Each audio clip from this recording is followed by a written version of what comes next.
So we're here, steps I took back in the Dubai studio. Yep, the podcast that invites guests to come through and share the steps they've taken to get to where they are and where they're going.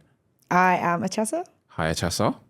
I'm Giovanni. Hello, Giovanni. I'm happy to have you here. Thank you. Today we have another fitness guest on. So before I intro her, I want to hear another fitness story from you. A funny one. A funny one. Okay, a funny one. It's not kind of funny, but it's kind of funny. Like, I committed on Sunday to doing like a barbell session.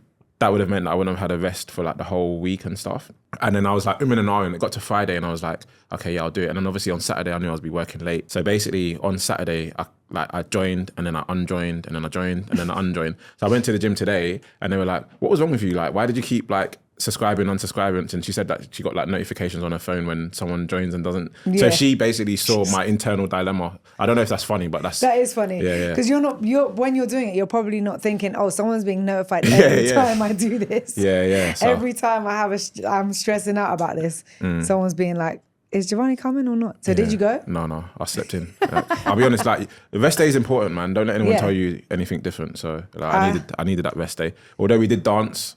We did dance on Sunday. The coffee party, which was actually good. My friends, guest. Your friends. Yeah. That was a good vibe. It was good. It was a really good vibe. Do you know what? It was nice to go somewhere with no alcohol, with good music, and just enjoy good vibes. Yeah. Just a little two-step. And to be fair, I had my back to everyone at first. So then when I turned around, I was like, oh, is no one else really dancing like we're dancing? Yeah. I think we were like the littest part of the... We were. Because literally, when I turned around, I suddenly felt so self-conscious. I was like, oh my God. What's your fitness story? Has to be funny as well. Shit. Someone told me once, don't ask people questions you're not ready to answer yourself. I've been off the gym because I've got a bad neck. So last night, after eating cake all day, I ordered Kit Kat balls, these little Kit Kat balls, and I ordered sweet and salted popcorn and pretzel sticks because I was like, well, I need something to balance out all the sweetness.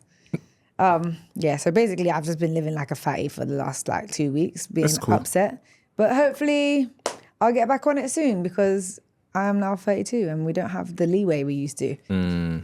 It's true. Moving on swiftly to our guest today. I'm really, really excited. We have Gemma Ashworth, who has a lot of similarities, I feel, to me and my story and my journey. So selfishly, I'm really interested in unpacking her story and hearing how two people with such similar journeys can go down very different pathways to get to the same outcome, if that makes sense.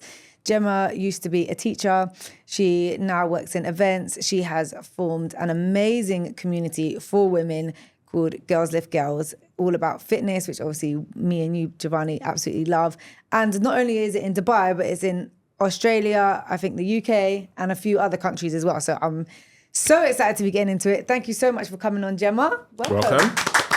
Thank you so much for having me, guys. I'm so excited just to tell my story and explain everything about Girls of Girls and about me, and obviously get to know you guys even more as well. Yeah, no, thank you for being here. How are you? I'm good. I feel like the last year of my life has been very hectic and a huge roller coaster, but I'm really enjoying where I'm at the moment. So I'm really well. Nice. We have a tradition on our podcast. We ask all the guests when they come, and we want you to tell us a highlight for the last 7 days for you. Highlight for the last 7 days for me. I hit my 100 kilogram squat clean. Oh, I saw that on Instagram actually. Yeah, that for me was a huge milestone. I started CrossFit in July last year with knee surgery, and I've always watched women weightlifting, and I never thought I'd even be able to pick up 100 kilograms, never mind sling it and catch it on my collarbones. So a big highlight for me in the last 7 days was definitely doing that. For those of you that don't know that exercise, what is it exactly? A squat clean is where you pick up a bar from the floor, you make hip contact, and then you catch it in a front squat position at the bottom of a squat, and then you have to stand it back up. Can you show us the hand? Because I can't do it. You've got to get up here. So you've got to really catch it on your shoulder blades here. My lack of mobility. I mean, you got to get your elbows really high. But my hand can't touch here. Like it's... Yeah, that's my... Yeah, so big pull, and you got to catch it in here in the bottom of a squat position and then stand it up. So 100 kg is heavy. Like that's basically, that's nearly my weight. Like, I actually don't think I squat 100 kg on my back. I think I could do maybe one. As in I weigh a bit more than 100. So like you're basically squat cleaning me. Which is cool. That's actually mad. Yeah, which is really cool. And for me, my own fitness journey, I remember I went to my first functional fitness class I did in Dubai. I did a 100-kilogram back squat, and I was really excited about it. And that was like 2.5 years ago. So the progression, and that obviously is a big milestone for me. So that was a huge highlight for me, for sure. I feel like I'm taking on the highlight because that's amazing. And sorry, I don't want to go too much into your story from now, but you only are just recovering from knee injury, right? Yeah, so I've been involved in team sports a lot of my whole life and dance. And about 18 months ago, I had quite a bad knee injury. I had to wait for it to heal before they did surgery in July last year. So yeah, it's been a bit of a journey this year as well as everything else that's gone on. So in less than a year, or like let's say about a year after your knee surgery, you've recovered from it and strengthened it enough to be able to get an absolutely crazy personal best. That's really good because some people... Like I've still got my knee injury, and it's still. So I'm going to talk to you off camera about some things you've done to kind of. What was your knee injury? I had a tibial depression, which is basically where my bone started to decay, and it had a 4-millimeter depression in my bone. So they had to go in and basically fracture my tibia to get all the stem cells back up to fill the bone back up into my knee again. Wow. I also had some loose cartilage rolling around. So it was keyhole surgery, but they basically had to refracture my tibia again, which obviously caused little damage a little bit around the muscles as well. So it was a process, but I mean, we're getting there. So it's really good, and I'm super happy with where I've got to so far. So just continuing to improve, really. That's an example of mental resilience, isn't it? Yeah. What was baby Gemma like? Well, not baby, but like young Gemma. Was she always into fitness? Is this something that you discovered later on in life? Yeah, definitely. My dad was a big influence on my sporting progression. He was always into sport, and I have brothers and sisters who also loved sport as well. I was one of those kids growing up that tried every single sport. I went to cricket, went to football, netball, swimming, athletics. And then as I grew up as well, I sort of focused in on netball, but I was also balancing theatre school. I used to do a lot of musical theatre and dance and singing. And I think I was one of those jack of all trades, but I actually, from quite a young age, was quite good at mastering quite a few of them at the time. So as I grew up, I had to make a couple of choices of what I wanted to actually pursue. And I just loved everything sport, everything outside. I barely watched films or TV as a kid because I was really lucky that I lived quite close to the sea. And so we'd go to the beach, we'd go outside a lot. So for me, being active was always part of my upbringing. Where was home? Brighton in the UK. Brighton, oh nice. Yeah. Brighton does have some really nice beaches, especially when it's sunny and nice. Yeah. It's a really nice place in England, actually. Yeah. So you decided to focus on netball. What position did you play? I was a goal attack growing up. I loved goal attack. I liked the taking responsibility for the goals. I also liked the glory a little bit, but who doesn't, you know? Yeah. But as I transitioned throughout my life, I actually went to centre and wing attack because I'm actually quite small compared to other girls. I'm 5'7", which is quite tall, but you know, being a shooter, you've got to be pretty tall. But yeah, it was cool. I absolutely like goal shooter, goal attack. No, goal attack was like the position I always wanted to play. As a goal defence player, I thought if I could transition into being able to actually shoot, I would be unstoppable because I know how people want to defend me. Yeah. Then I can shoot, but no, I can't shoot. Yeah, in my very short-lived netball career, I played goal attack as well in primary school. So yeah, shout out to the school teacher, Miss Malafonte, for picking me. Miss Malafonte, yes, I love that. So how did you find, especially as a young teen, balancing the netball with the theatrical side? Because for me personally, when I think back to like my childhood and the kind of people I was around, it was like an either or. I didn't know many people that were both. Yeah, for me, it was definitely a consideration, especially as an aesthetic growing up. When I was in dance and musical theatre, a lot of the girls were very tiny, and compared to me, who was trying to pursue being an athlete, I felt muscular and bigger than other girls. So I remember speaking to someone probably only in the last 2 months, and I said it out loud for the first time that I actually had ever thought about it. And I've always done dance, but I never did ballet. And the reason why I didn't do ballet was because I always felt too big to do ballet. And I never realized that at the time. I always just said, oh no, I just think I'm going to enjoy the others more. But for me, it was definitely a deeper and more personal reason why I didn't want to be involved in ballet. I didn't want to feel like everything was being critiqued, and I didn't want to feel like I was too big to be in the room. And it's funny, because I look back at my photos when I was a dancer now, and I just think, I can't believe I thought that I was big, because I really wasn't big. And sometimes I get self-conscious about talking about that perception that I had, because I feel others might see that and say, why was she so worried about her feeling big? But that was just how I felt at the time compared to ballerinas who were around me. And at the time, I had to try and balance both if I wanted to be successful in both. But a lot of the positives I took from my athleticism in netball transferred into being able to jump higher and move in certain ways as a dancer and be more powerful as a dancer. So it definitely had its positives in the end. But at the time, I definitely found it a challenge to balance them. What style of dancing were you doing then? I did a lot of musical theatre, jazz. I was actually... Fun fact, an incredible tap dancer. I was a very good tap dancer, which is probably the most niche thing ever. But yeah, random skill. But I really loved musical theatre and even like burlesque style dancing. That was really something that I found really enjoyable. So interesting. I also find it interesting, especially like in the age that we're in now, people always attribute like body confidence or lack of body confidence to social media. But back then, I mean, we're relatively close in age. So like we didn't have social media like that to look at, to be comparing our bodies, but actually you were doing it anyway. And not just you, I'm sure everyone was.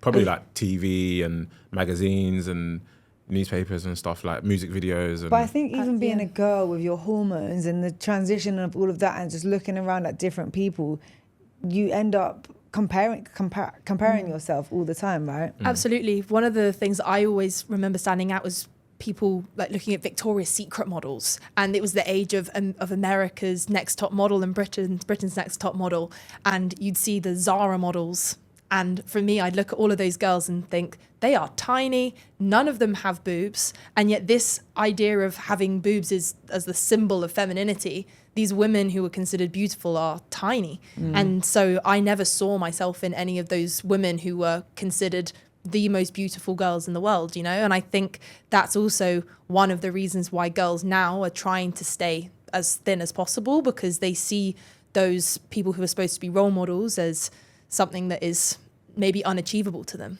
Do you think that's changed as the years have gone on? Do you think like there's more, I guess, people are more awake to the idea of, appreciating different body types and stuff? I feel like the difference that's changed in the last 10 years is insane. I think we've come from a very, very niche place of we're looking at skinny being beautiful, and it's definitely changing. One thing that I've loved about growing Girls with Girls, which we'll talk about later, is the cultural differences. We have communities in Hong Kong, Dubai and Australia, and even the cultural differences between Hong Kong to Dubai to Australia is incredible.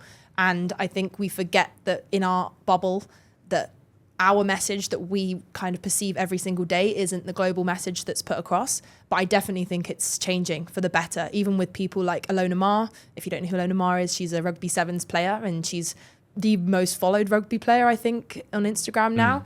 And she's definitely promoting that message that strong is beautiful as well. So I think it's definitely becoming a lot more inclusive. And what sort of role did your family play in, I guess, you navigating this world of, maybe not really seeing ballet as for you, seeing other elements of dance more suited to your body type, and obviously you pursuing your career in, well, not career, but your lifestyle in sports and stuff. I know you said that your family were very active and you lived an outdoor life and stuff, but did you feel like you had a relationship where you could express these feelings to your family? Or Yeah, definitely. My mum and dad are my best friends, and they are my most biggest supporters, and I really appreciated everything they did for me and continue to do for me to help me pursue what I want to pursue.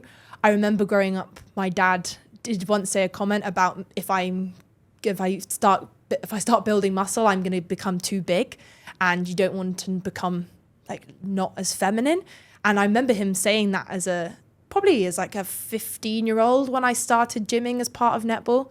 And I remember hearing it and I almost laughed. And it never stuck with me that I actually thought that was a thing, but until maybe in the last couple of years when I've sort of realized that is kind of a stereotype, that it reminded me, hey, like my dad actually made a comment to me about that when I was growing up, but I never took it on as something that was ever going to be a problem. I always thought that me growing muscle was always just going to be a positive thing. So the impact that my family have always been very positive. My dad was always there in the back garden, like throwing me the netball so I could take shots all the time.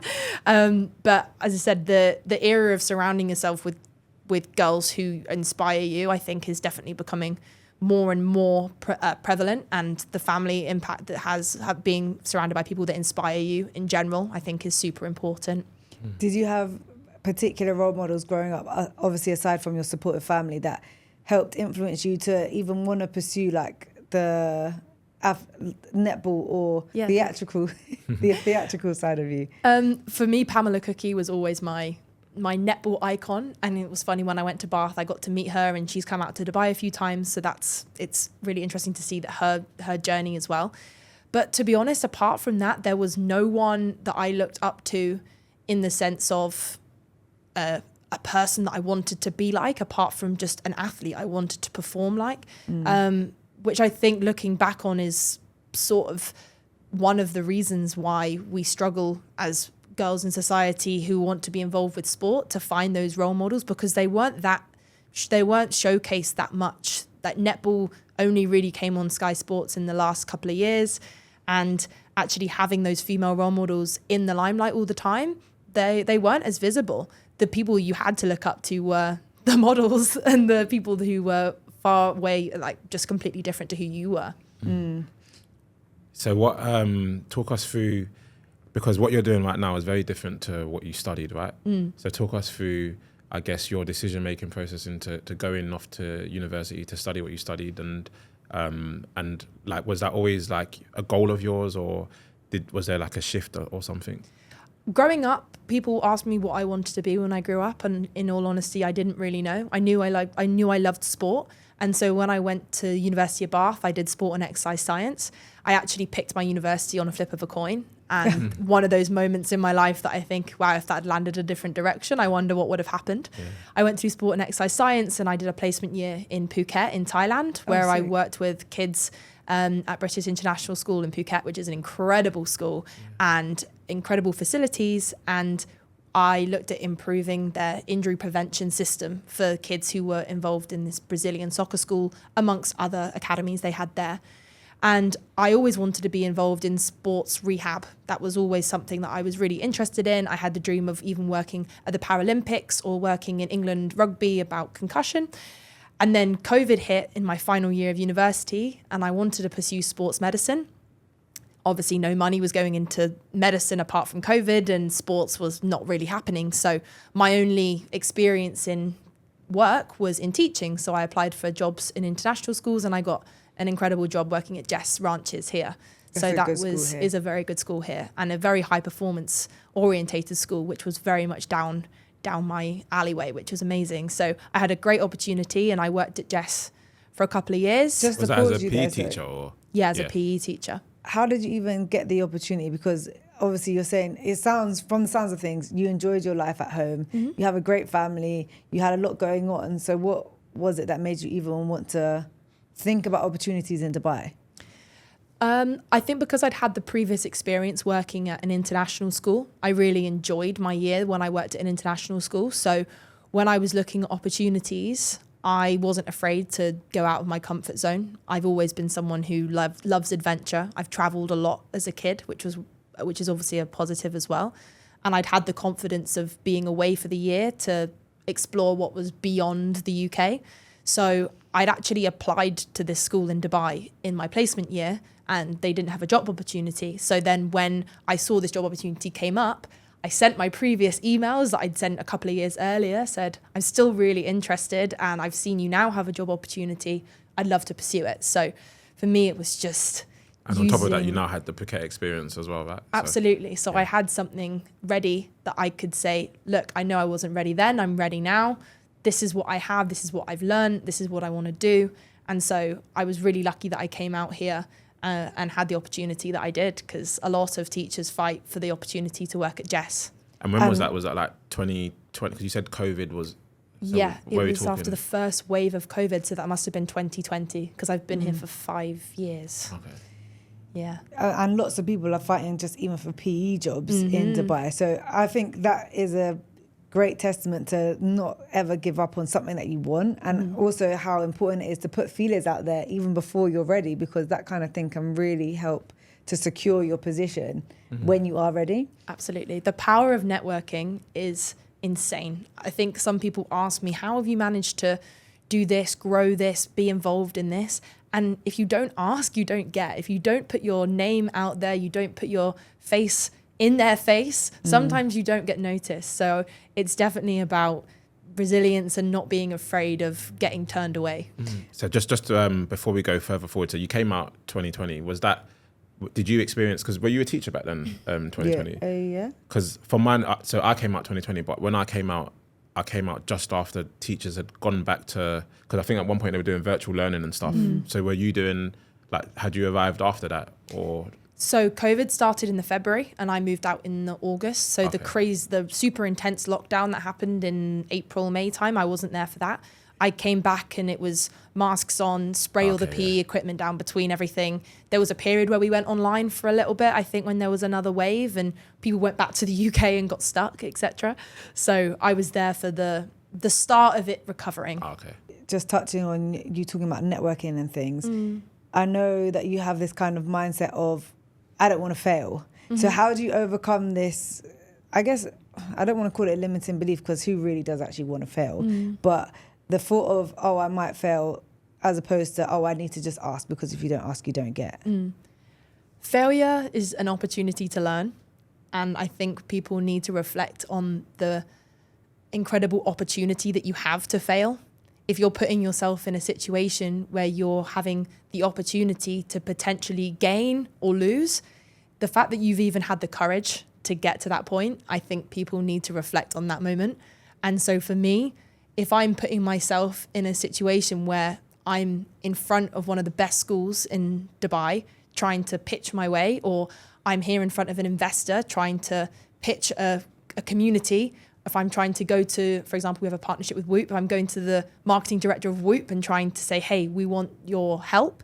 The fact that I even have that opportunity in the first place, I just think I have to just take what I can from that moment as well. That's a great mindset to have. But where did that mentality for you come from? Like, were you always born with that, or like, did you have like a missed opportunity that made you kick yourself and be like, oh, I don't want to be in this position again?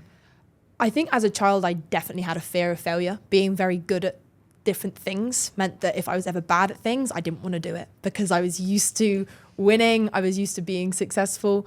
And I think what I've learned over the last couple of years of that is just to take every opportunity. And I think that's also come from my dad, especially telling me to do what makes me happy. And my mantra sort of this year from January has been to do what scares you, to put yourself out there. If you think it's going to be a scary situation, do it. And it is what it is. It's interesting that you're saying your mantra only from this year is to do what scares you, because you've left teaching. You taught out here for a couple of years, right? And then you decided to leave teaching. There's countless teachers that want to leave teaching in this, not just even in this country. And that is a very scary thing. So it sounds like you've already been doing that. So what was it that made you even want to look at leaving teaching? So, as I said, I was at Jess for a couple of years and then I moved school and I went to Repton Dubai. And Repton Dubai is a very good school. Yeah. It wasn't as high performance in sport, but it was a very academic school. For me, I felt like I was in a situation that I was, if I don't change my trajectory now, I'm going to become very comfortable in what I'm doing. I've always been involved in events and also used to theatre and presenting, and I've always been a creative person. And so in the year before I left teaching, I went to my friend Alex, who used to work for Dubai Sevens, and she created all the graphics for Dubai Sevens. And I said, hey, can we have a coffee? And could you just teach me the bare basics of what I would need to know if I wanted to make any sort of graphic like this? So we had a coffee, went and sat at Raw, played around with it for a little bit. And then that whole year that I was the final year of my teaching career, I was volunteering at events. I was sending my portfolios to different companies, and I ended up just doing a few little projects here and there so I could create a portfolio. So by the end of my final year of teaching, I could go to employers or people and say, hey, look, this is what I've done so far. and I did a lot of it for free for the year. I learned everything on YouTube or via Alex. So for me, it was very much a building it myself and figuring it out as I go along. And as I said, my mantra sort of this year, I say this year is in like from when I left teaching in July, because I feel like the year's different aren't January to December. It's almost July here. But yeah, this year has just been a complete figuring it out as I go along, trying to learn, trying to build as much knowledge and power as I can. But yeah, that's sort of been my journey for the last year. Did you have anything lined up before you left, or did you just leave and be like, what will be, will be? I had volunteered for events companies and different projects in the year prior to me leaving. So I had the opportunity to work at Precision. So I got to volunteer for them for the year, which was awesome. And so that kind of continued on, as well as other projects that I'd kind of use my network and put my portfolio to different people. So I was able to do little side projects as well. So, but to be honest, nothing set in stone. It was everything I did was a volunteer basis and figure out who I could end up working for, really. That's really inspirational. And I think it's a really good point that you've made, that you took a whole year, wherever you want it to start and end, to actually build up your portfolio. I feel, especially the younger generation, they don't want to do nothing for free. Like there's a lot of stuff that you have to put in the grind, you have to put in the hours to learn something new, to do the free work, to even be learning on the job as well. So it's really commendable that you're able to do that alongside teaching as well. Teaching is long hours, and PE, you're doing after school clubs and all of that as well. So yeah, honestly, well done. That's really impressive. And training yourself, like on top of that, you know, like you're an avid gym goer, so yes, you have to fit that in as well. Like. Yeah, absolutely. I said about my childhood, I was always doing something. I was never sitting still. I was never watching films or TV series. People talk about, have you seen the new Netflix series? And I'd be like, nope, not seen it. Not had an evening where I haven't been trying to do something for myself. But I think that's the sacrifices that's the unseen moments where the building and the growth happens, for sure. Yeah, definitely. And now I want to go on to Girls Lift Girls, because this is, how long has Girls Lift Girls been around for now? A year. 1 year? 1 year. I thought it was longer than a year, you know. So did you start Girls Lift Girls after you finished teaching at a school? So Girls Lift Girls was born in May 2024. It was born out of my friends Sophie, Noor and myself. We all trained at CrossFit Goliath together. We created an environment there where we turn up every morning 5:30 or 6:30, and we'd always tell each other, we didn't wake up this early in the morning not to push ourselves, not to get something out of this session. So we'd always tell each other, just add a bit more weight, or let's push a little bit harder. We'd make it into a competition in a way in which would help us all improve.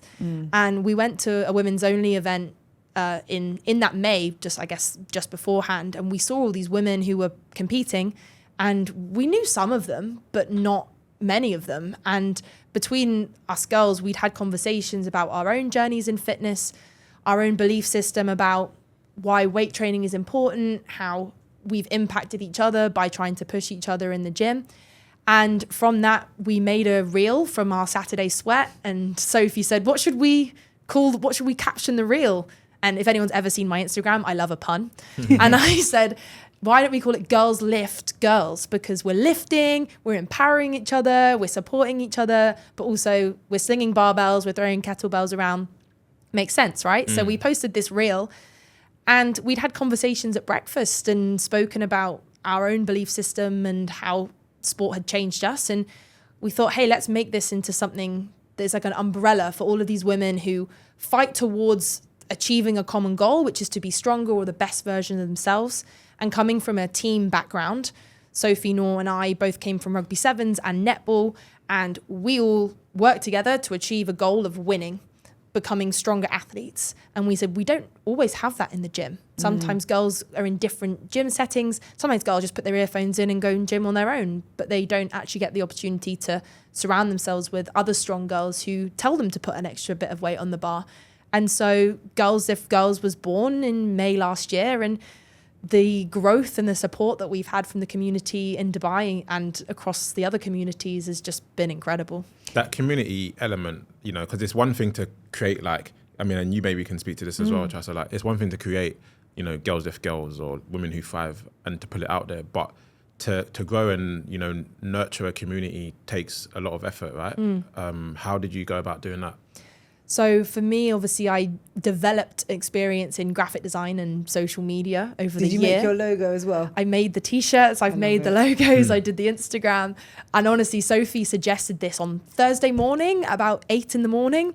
By Thursday, 3 p.m, I'd made the logo, made the Instagram, created a couple of different assets and T-shirts, because as soon as she said it, I'm all in. I was like, if we're doing this properly, because I also don't want to create, sometimes people have this perception when girls get together and they make these groups that they can be like cringy and a bit obvious. And I was like, right, I want to do something that makes people stand up and say, this is important, as well as being the fact of building strength in community, which is our motto. Building strength in community is, if I'm surrounding Including myself, the pun.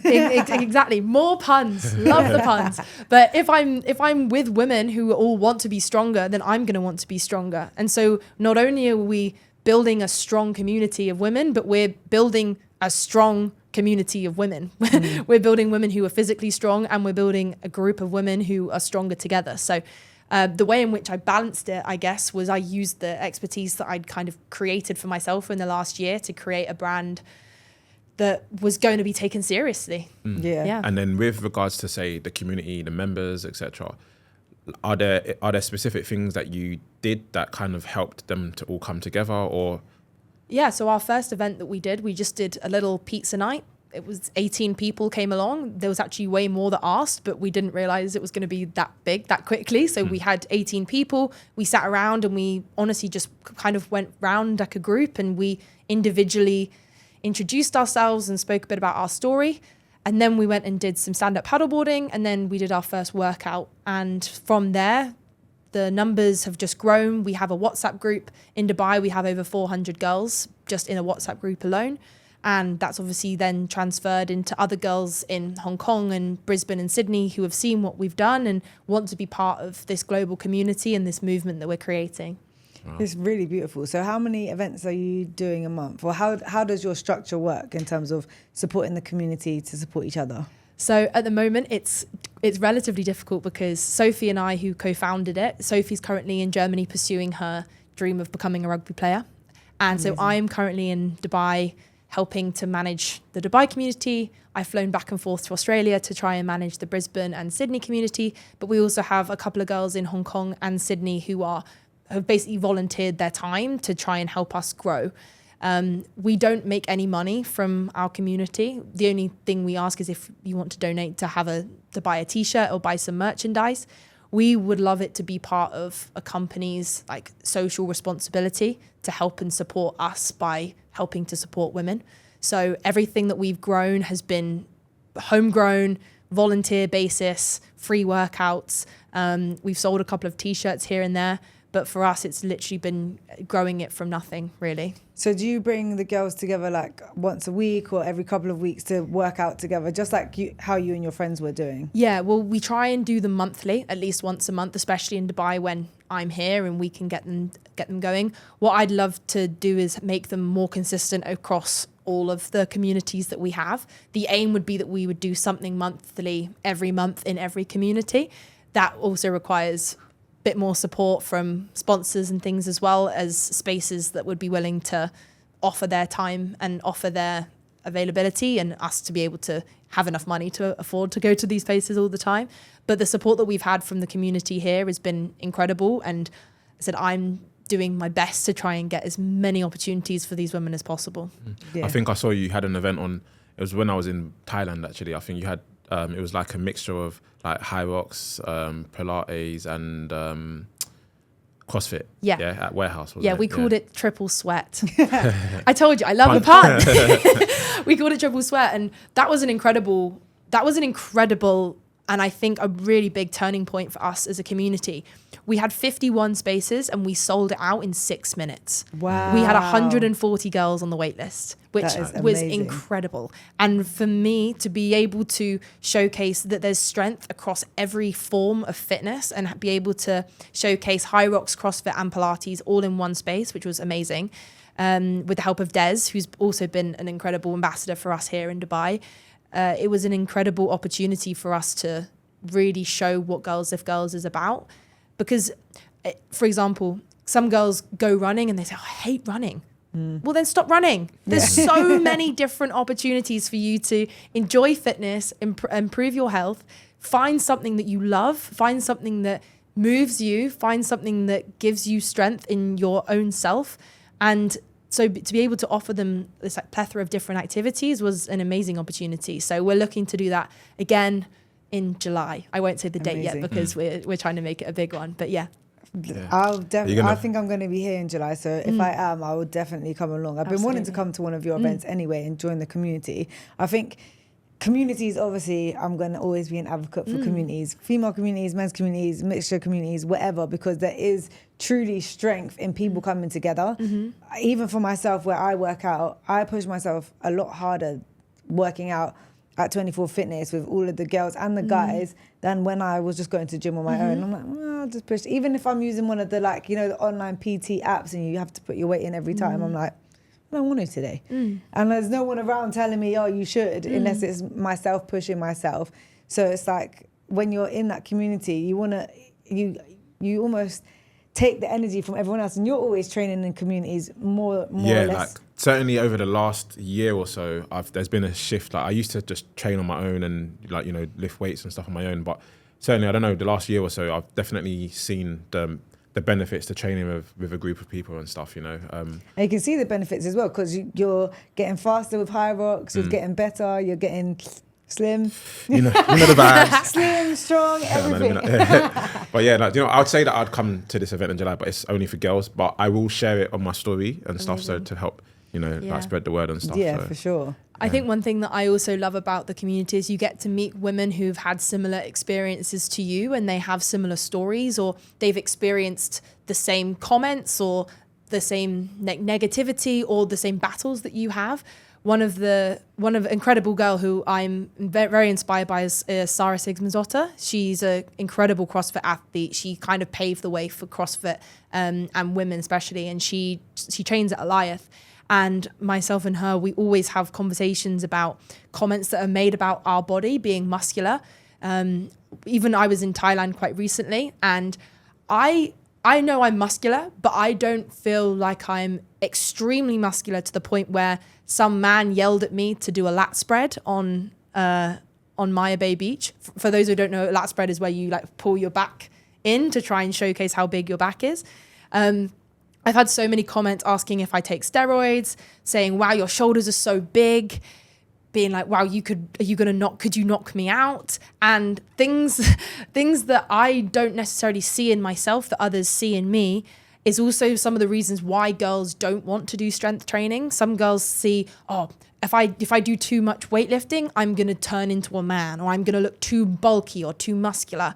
And one thing that I personally want to share as a message is, just because you lift a weight, it doesn't mean that you're going to become too muscular. And for me, I don't see a problem in becoming muscular. And I understand girls have their own perception of what beauty and fitness looks like to them, but I don't want girls to avoid weight training because they feel like they're going to look too bulky, and this whole misconception and change in stereotype. I remember Sarah told me she once got mistaken. Someone yelled at her that she looked like Hulk Hogan. Like, what girl wants to be told that they look like a man? Like, girls want to be able to use fitness as a way to improve their health and make them feel confident. And if someone is coming at you and saying, wow, you look like you could beat me up, it's like, I think okay, if you keep talking like that, I will.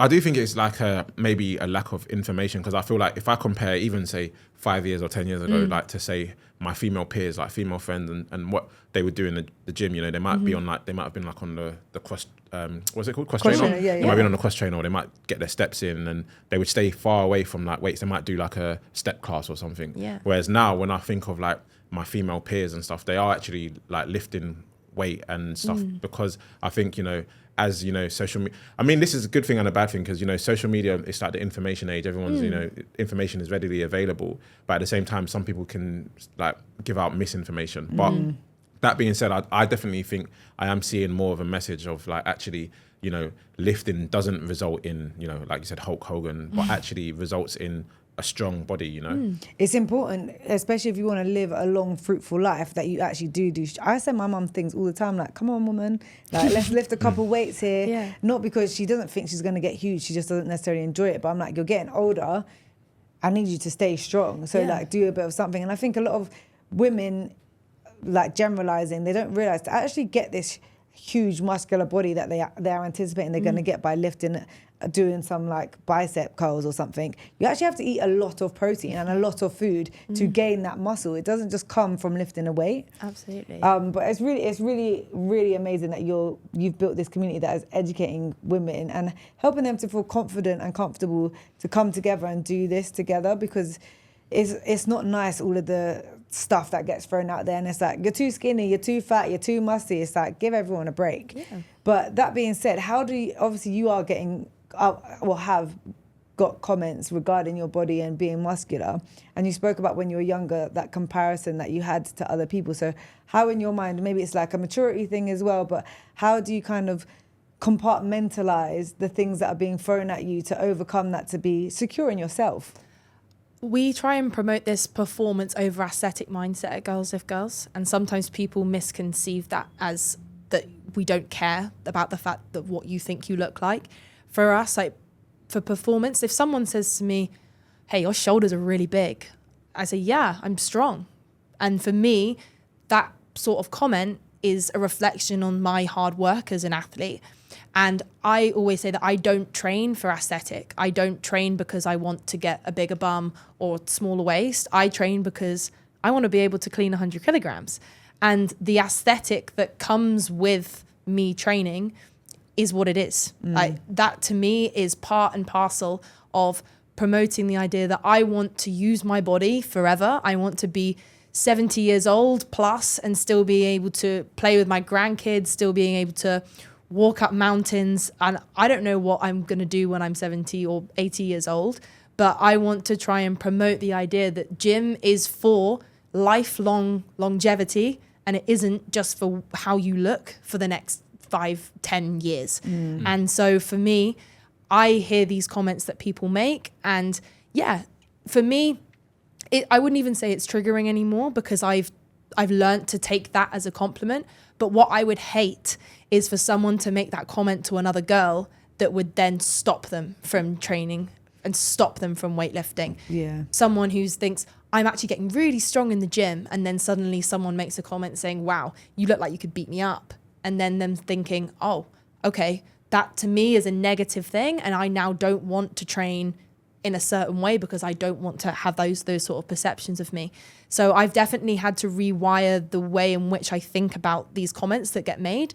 But for me, I just try and be constantly inspired by women that are around me that I look up to, and think, hey, if I'm probably getting these comments, so are these. And also for me, my performance and how my body moves is way more important than someone randomly making a comment about how big my biceps are. And hey, if you want to challenge me to an arm wrestle, let's do it, because it'll be fun. So like with that's beautiful. So is this the sort of stuff that the messages that you kind of speak to your community? Do you have like women that come in here with genuine concerns about how they're going to be perceived and stuff, and this is essentially what you say to them? Yeah, so a lot of the time during our workouts, we like to have a workout partnered with some sort of discussion or a guest speaker.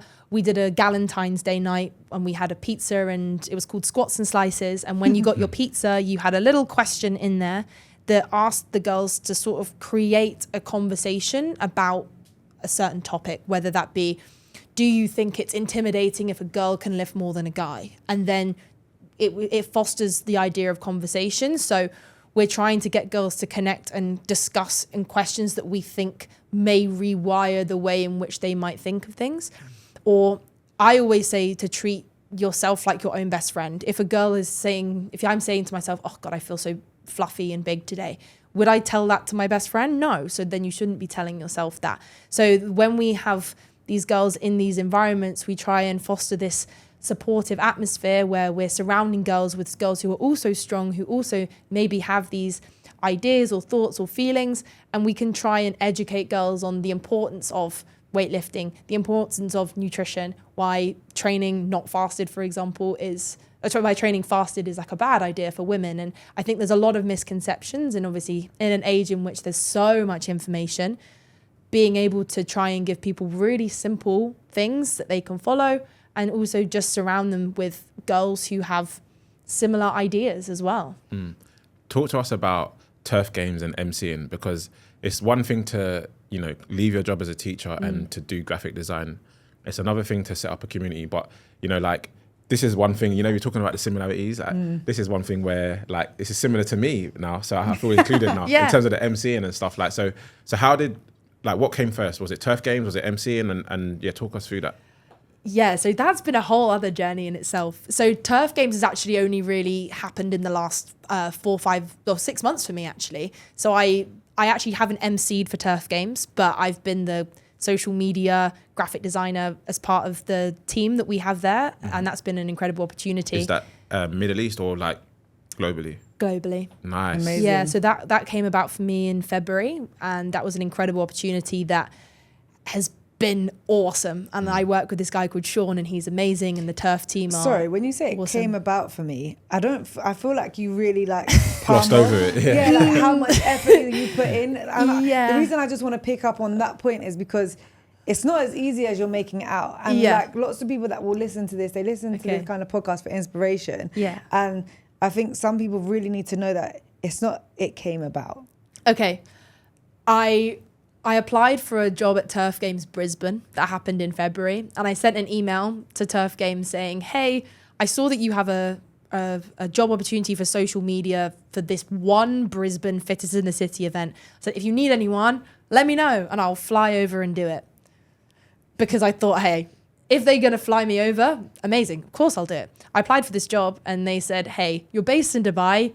No, but we've got the Dubai Fittest in the City coming up if you want to do the social media for that. So I said, amazing, I'd love to.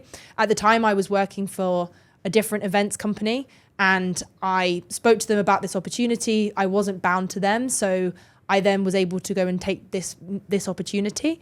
And then from that, the job that I did, they then offered me a more permanent role.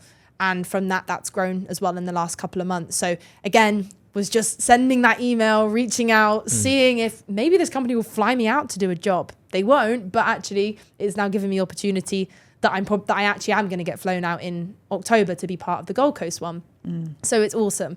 And that for me, I say it was a dream job, but that dream only really came about in the last year. When I first started volunteering for events, I always thought it'd be awesome if I could do something as big as the Dubai Sevens, as big as Turf Games. But I didn't realize that sort of opportunity would come around so fast. So I was very grateful that, again, I took the leap, sent that email.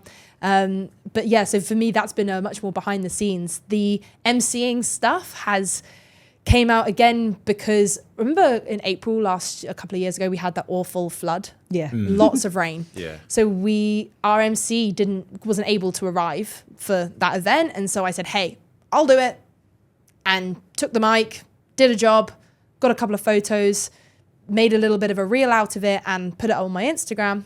And a guy called Jeremy Austin, who I'd met about 6 months prior, we bonded over him MCing. He knew Michael Soul from the Den here and mutual friends, etc. He said, hey, I didn't know you were an MC. And I said, yeah, I've MC'd at a couple of events here now because I then had done two events.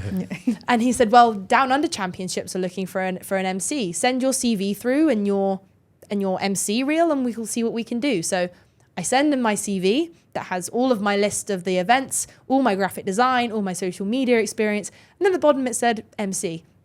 And they employed me as an MC. And that was October last year. And then I've done quite a few events in Australia since. Most recently Torian Pro, which was the most insane experience of my life. For those who don't know what Torian Pro is, it's a CrossFit semi-final. And it was the 10-year anniversary. Tia Claire Toomey, who's like the Usain Bolt of CrossFit, basically was retiring. And I got the opportunity to be lead broadcast on there. Amazing. And so I remember standing on the floor in I think it was the men's final workout of the whole weekend. And I was stood there and I thought, oh my gosh, this time last year I was a teacher. And now I'm here on the floor, emceeing and broadcasting on one of the biggest CrossFit events in the world. I have Girls with Girls. I've created my own sort of new career with graphic design. And now I'm able to say that I'm an international broadcaster. Yeah. And I get to go back there again in October, where I'm doing New Zealand Nationals, Oceania Championships, Down Unders again. And I get to go back and do turf games. So as I said, this whole year for me has just been about putting myself in front of people, sending emails, just not being afraid of getting turned down for things. And I really feel like I'm very proud of what I've done. I'm very proud of what I've done. You've done what scares you, basically. Yeah. And your mantra, you said what your mantra was, and you've kind of lived by it, which is great. Out of all of the events that you've emceed at, what's been your favorite? Obviously, your face kind of showed us that the semi-final was obviously a good one. But like for you personally, what's your favorite? Down Under for me was, I know people talk about imposter syndrome. And when I first turned up to Down Under, I thought, wow, this is what imposter syndrome must be like. And then as the weekend went on, I said, hang on, I don't think I have imposter syndrome, because I know I deserve to be here. And that for me was a really impactful moment in then my next process of what I was applying for to do more MC jobs. Because I think if I hadn't have had that moment of, I don't think I belong here, to then that realization of, you've worked hard, you deserve to be here. For then that kind of created a really big snowball moment for me. But to be honest, Torian was just all the bells and whistles, the fire. It was streamed on KO, which is an incredible platform down in Australia, equivalent to Netflix. So amazing. that for me was a big break, and I think is hopefully going to open more doors for more opportunities like that, because I'd love to be surrounded by those athletes who also continue to inspire people like me, and being able to ask them questions that I would love to be able to ask them. The passion really comes alive when you talk about literally everything that you do, which I love, because it shows how much you really and truly care. And obviously all these things that you're doing are truly important to you.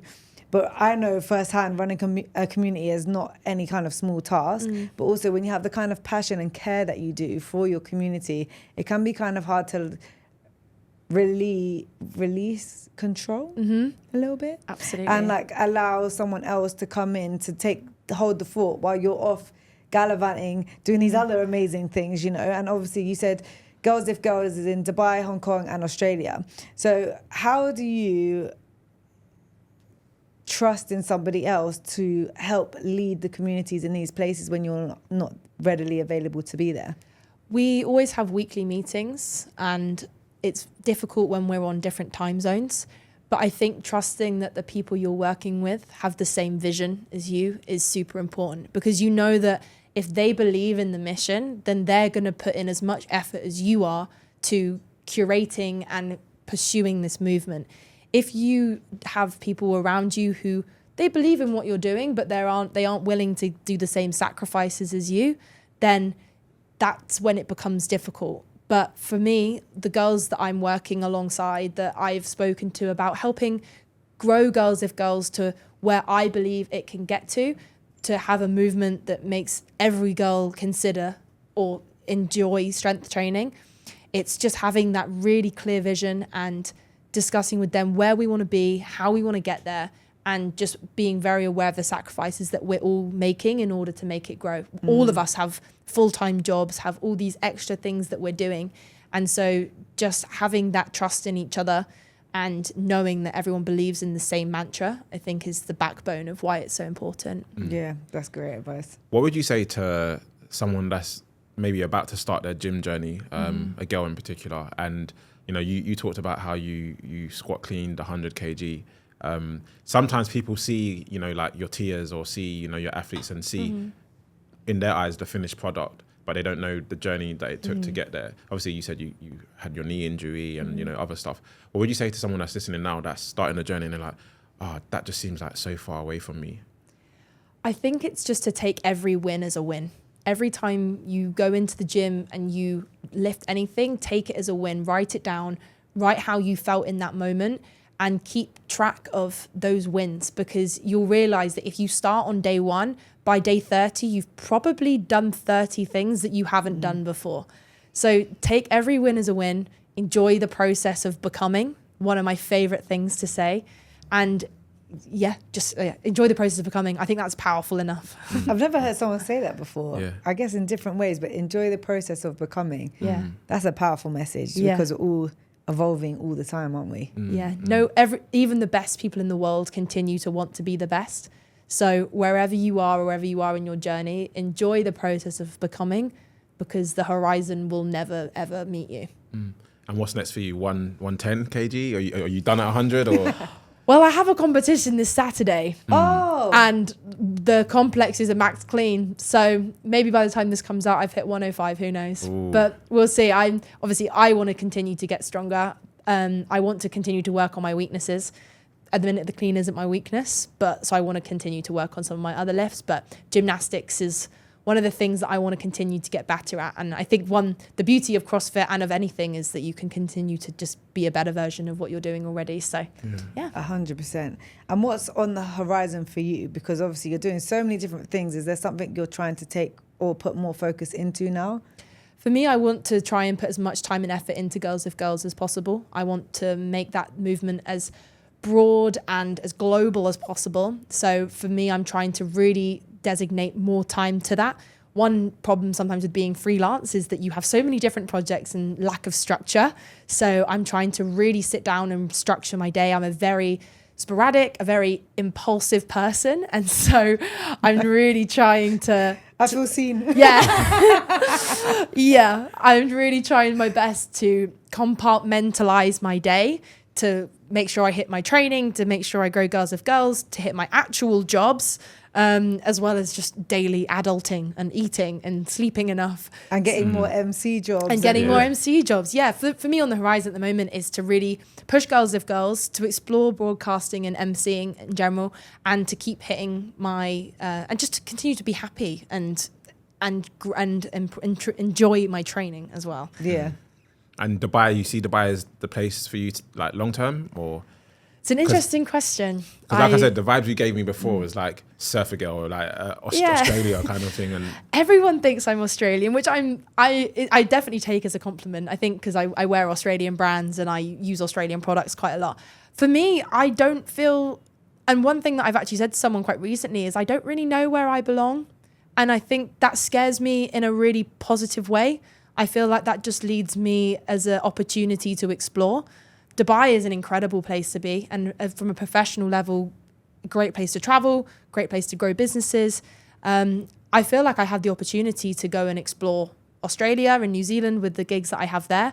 But I think one of the beauties of growing Girls with Girls as a global thing is I could try and go to another country entirely and try and do this whole thing and continue to grow what we have there. So I think Dubai is always going to be a very special place in my heart because it's given me the opportunities that I have. Whether it's my forever home, I have no idea, but I'm excited to find out. It is very exciting. Yeah. The skills that you have grown for yourself are easily transferable to literally anywhere in the world, which is a really exciting thing for sure. Thank you so much for coming on. It's been really insightful. Yeah, no, and it's actually like kind of exciting. I feel like I've taken in some of your passionate energy and I'm like, right, I'm ready to go and achieve some things now. Yay. And it's actually good to actually have a convo because obviously like we've been on each other's like Insta for a while and you know I'm always seeing you throwing like barbells here and there and stuff. But it's actually good to actually like meet you properly and speak, you know, face to face and have an actual conversation. So yeah, thank you for coming through. Absolutely. Yeah. Thank you so much for having me. It's been such a pleasure talking to you both. I will definitely be looking into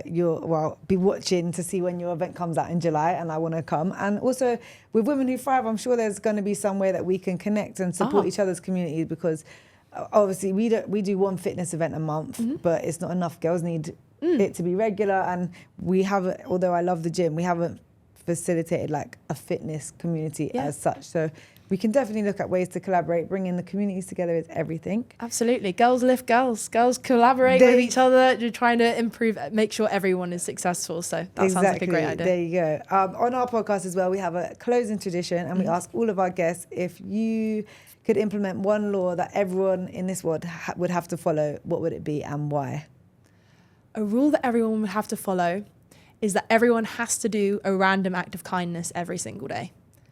I think if anyone that I went to school with saw me say that, they'd probably roll their eyes because that was something that was sort of instilled from us at school. But genuinely, how much happier would the world be if you did something nice for someone else every single day? I think if someone was able to instill that into the world, it'd just be a much happier place. That's a good one. That is a good one. What was your act of kindness today, Gemma? My act of kindness today was, in fact, you know, you always do this. You can go first whilst I think of what I did today. So what was your act of kindness It's only today? 1:27. I haven't done anything kind yet. Shame on you. Shame on you. Not kind enough that I would be able to like say I'm a considerate person. Offer people drinks, hold the door for people. Yeah, those kind of things. you've offered me a coffee already today. Yeah, That's but I okay. wouldn't say that as an act of kindness. I would say that's just like Yeah, the day's still general young. thing. Yeah. But yeah, by the end of the day, like, we will both have done an act of kindness. Have you done an act of kindness yet? Act of kindness. I sent a random message to one of my brothers who I spoke to last week, but it was his birthday, and I sent him basically a different random present that was completely out of the ordinary for him, which is not really random because it was his birthday, but I think he'll appreciate it. Yeah, that's a good act of kindness. But yeah, well, I'll let you know what we decide and stuff. And Yeah. Absolutely. Yeah. I think random acts of kindness would just make the whole world a happier place. Yeah. I agree. Yeah. Yeah, Well, amazing. yeah, thanks for coming through. you. Pleasure. Yeah. Pleasure. Thanks, guys.